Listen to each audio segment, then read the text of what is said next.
नमस्कार, प्रभा साक्षी पॉडकास्ट में आप सभी का स्वागत है। आज के इस पॉडकास्ट में हम बात करेंगे कि एक ही बंदा काफ़ी है, किसी ने विरोध की हिम्मत नहीं दिखाई, भारत ने कई देशों को डुबो चुके BRI की हवा निकाली, अब अफगानिस्तान बनने वाला है नया शिकार। तो आइए सुनते हैं आज के इस पॉडकास्ट को, लेकिन उससे पहले अगर आपने हमारे चैनल को सब्सक्राइब नहीं किया है तो ज़रूर कर लें ताकि हर रोज़ आप ऐसे ही इंटरेस्टिंग और जानकारीपूर्ण पॉडकास्ट सुन सकें। भारत ने दुनिया की दूसरी सबसे बड़ी अर्थव्यवस्था वाले देश चीन को जोर का झटका दिया है। शंघाई सहयोग संगठन की बैठक में भारत ने चीन के महत्वाकांक्षी परियोजना बेल्ट एंड रोड इनिशिएटिव की हवा निकाल दी है। BRI प्रोजेक्ट की वजह से दुनिया के कई देश चीन के कर्जजाल में फंसकर कंगाल हो चुके हैं। भारत ने इस प्रोजेक्ट को सपोर्ट करने से साफ तौर पर इनकार कर दिया है। शिखर सम्मेलन के अंत में जारी नई दिल्ली घोषणा में भारत ने बेल्ट एंड रोड्स इनिशिएटिव का समर्थन करने वाले पैराग्राफ पर हस्ताक्षर करने से इनकार कर दिया। ये पहला मौका नहीं है जब भारत ने BRI का विरोध किया हो। इससे पहले पिछले साल समरकंद घोषणा पत्र में भी भारत ने इसका विरोध किया था। क्या है BRI? ड्रैगन के बेल्ट एंड रोड इनिशिएटिव के बारे में तो सब जानते हैं। इसके तहत वो CPCE का निर्माण कर रहा है। इसके प्रोजेक्ट के जरिए चीन ने अफगानिस्तान, पाकिस्तान के रास्ते यूरोप तक जाने का प्लान बनाया है। BRI के जरिए चीन दुनिया के गरीब देशों को कर्ज दे रहा है और फिर उनके संसाधनों पर कब्जा कर रहा है। अफ्रीका से लेकर दक्षिण अमेरिका तक कई देश उसके कर्ज के जाल में पूरी तरीके से फंस चुके हैं। चीन के प्रोजेक्ट पर भारत हमेशा से खुलकर ऐतराज़ जताता रहा है। ऐतराज़ की वजह है कि ये कॉरिडोर पाकिस्तान अधिकृत कश्मीर से गुजरता है, जिसे भारत अपना हिस्सा मानता है। भारत ने चीन को दिखा दी उसकी औकात। भारत ने चीन की महत्वाकांक्षी बेल्ट एंड रोड परियोजना का एक बार फिर से समर्थन करने से इनकार कर दिया। इसी के साथ वह इस परियोजना का समर्थन नहीं करने वाला शंघाई सहयोग संगठन का एकमात्र देश बन गया है। SCO शिखर सम्मेलन के अंत में जारी घोषणा में कहा गया कि रूस, Pakistan, Kazakhstan, Kyrgyzstan, Pakistan, Tajikistan और उज़्बेकिस्तान ने BRI के प्रति अपना समर्थन दोहराया है। घोषणा के मुताबिक चीन की बेल्ट एंड रोड इनिशिएटिव पहल के लिए अपने समर्थन की पुष्टि करते हुए कजाकिस्तान गणराज्य, किर्गिज गणराज्य, पाकिस्तान, रूस, ताजिकिस्तान गणराज्य और उज़्बेकिस्तान गणराज्य ने संयुक्त रूप से इस परियोजना को लागू करने के लिए जारी काम पर ध्यान केंद्रित किया, जिसमें यूरेशियन इकोनॉमी यूनियन और BRI के निर्माण को जोड़ने का प्रयास भी शामिल है। नई दिल्ली घोषणा में कहा गया है कि सदस्य देश आतंकवादी, अलगाववादी और चरमपंथी समूहों की गतिविधियों का मुकाबला करने के लिए अंतर्राष्ट्रीय समुदाय द्वारा संयुक्त समन्वित प्रयासों का निर्माण करना महत्वपूर्ण मानते हैं। धार्मिक असहिष्णुता, आक्रमण, राष्ट्रवाद, जातीयता, नस्लीय भेदभाव, जेनोफोबिया, फांसीवाद और अंध राष्ट्रवाद के विचारक के प्रसार को रोकने पर विशेष ध्यान देते हैं। CPEC में अफगानिस्तान को शामिल करने की कोशिश। चीन की बेल्ट एंड रोड इनिशिएटिव के तहत एक प्रमुख परियोजना चीन पाकिस्तान आर्थिक गलियारे की स्थापना के 10 साल पूरे होने पर बीजिंग और इस्लामाबाद के विदेश मंत्रियों के साथ साथ तालिबान के कार्यवाहक विदेश मंत्री मौलवी आमिर खान मुत्ताकी ने BRI के तहत त्रिपक्षीय सहयोग को आगे बढ़ाने और संयुक्त रूप से CPEC को अफगानिस्तान तक विस्तारित करने के लिए अपनी प्रतिबद्धता को दोहराया। यह निर्णय अफगानिस्तान में वर्तमान शासन के आने के बाद पहली बार 6 मई 2023 को आयोजित 5वें चीन पाकिस्तान अफगानिस्तान विदेश मंत्रियों की वार्ता के दौरान लिया गया था। हालांकि यह पहली बार नहीं है इस तरह की मंशा की घोषणा सार्वजनिक रूप से की गई है। यह परियोजना में काबुल को शामिल करने का विचार करने के पीछे चीन और पाकिस्तान की रणनीतिक अनिवार्यताओं को उजागर करता है। काबुल शासन के लिए यह निर्णय एक पॉजिटिव मेजर डेवलपमेंट है, क्योंकि देश वर्तमान दौर में निवेश को आकर्षित करने के लिए संघर्ष कर रहा है। कुछ भारतीय स्रोतों ने अफगानिस्तान में परियोजना के विस्तार की उपयोगिता पर सवाल उठाते हुए तर्क दिया है कि बीजिंग पाकिस्तान और अफगानिस्तान दोनों से जो सुरक्षा गारंटी चाहता है उसे प्राप्त करना कठिन है। क्या है CPEC? चीन पाकिस्तान आर्थिक गलियारे पर काम 2013 में शुरू हुआ था। इसके तहत पाकिस्तान के ग्वादर बंदरगाह से चीन के कशगर तक 60 अरब डॉलर की लागत से कॉरिडोर बनाया गया। इस कॉरिडोर में कई हाईवे, बंदरगाह, रेलवे और एनर्जी प्रोजेक्ट्स पर भी काम हो रहे हैं। बताते हैं कि चीन की चिंता CPEC की परियोजना में हो रही देरी से नाखुश है।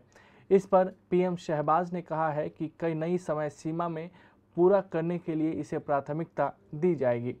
चीन के लिए गेम चेंजर साबित होगा। 2013 में CPEC की अवधारणा और इसकी महत्वाकांक्षी परियोजना को पाकिस्तान के साथ साथ पूरे क्षेत्र में गेम चेंजर माना गया। इस्लामाबाद की आर्थिक कठिनाइयों को बदलने और चीन और पाकिस्तान के बीच सदाबहार दोस्ती का एक ठोस प्रमाण बनाने की इसकी क्षमता के बारे में आशाएं और आकांक्षाएं मौजूद और प्रबल थीं।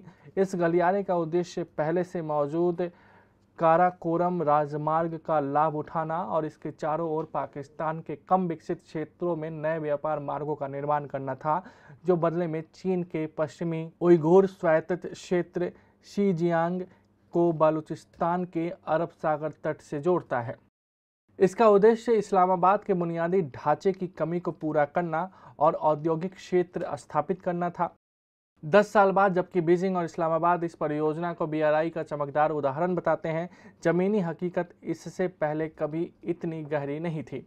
जबकि पाकिस्तान की अर्थव्यवस्था के साथ संरचनात्मक मुद्दे परियोजना की अवधारणा से पहले भी मौजूद थे।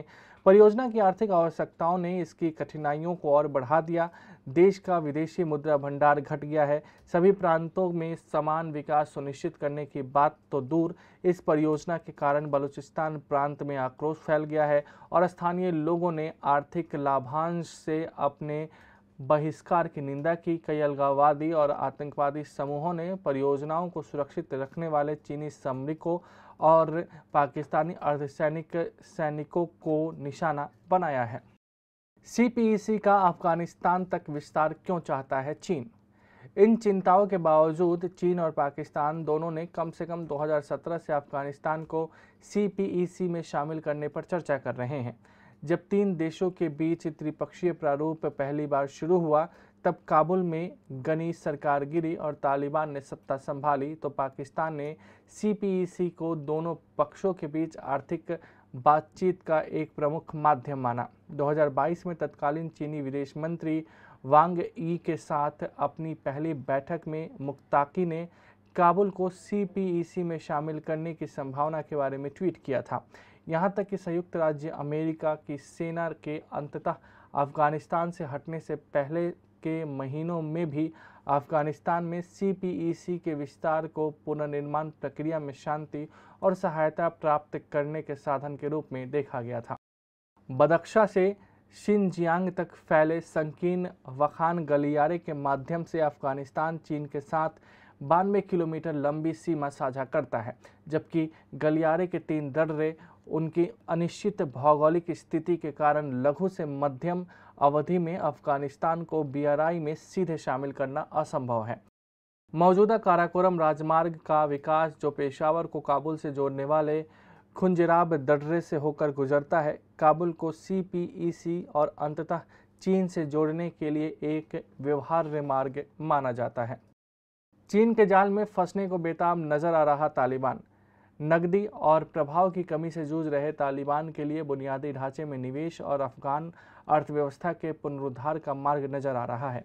समूह चीन के साथ व्यापार के स्तर को बढ़ाने के लिए वखान गलियारे के माध्यम से ऐतिहासिक सिल्क रोड व्यापार मार्गों को फिर से खोलने के विचार को स्वीकार कर रहा है।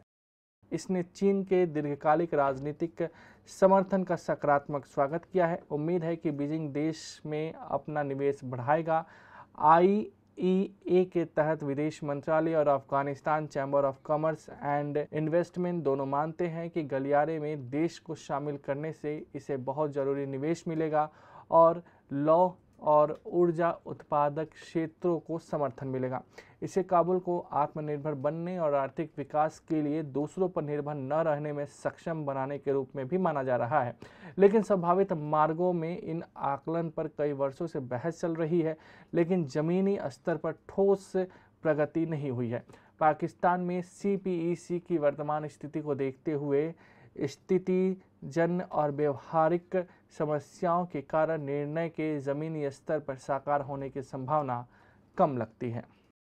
CPEC से भारत को क्या है नुकसान? गोवा में संघाई सहयोग संगठन के विदेश मंत्रियों की बैठक के मौके पर भारतीय विदेश मंत्री डॉक्टर एस जयशंकर ने CPEC के प्रति भारत के सैद्धांतिक विरोध को दोहराते हुए बताया कि कैसे कनेक्टिविटी किसी देश की क्षेत्रीय अखंडता या संप्रभुता का उल्लंघन नहीं कर सकती है।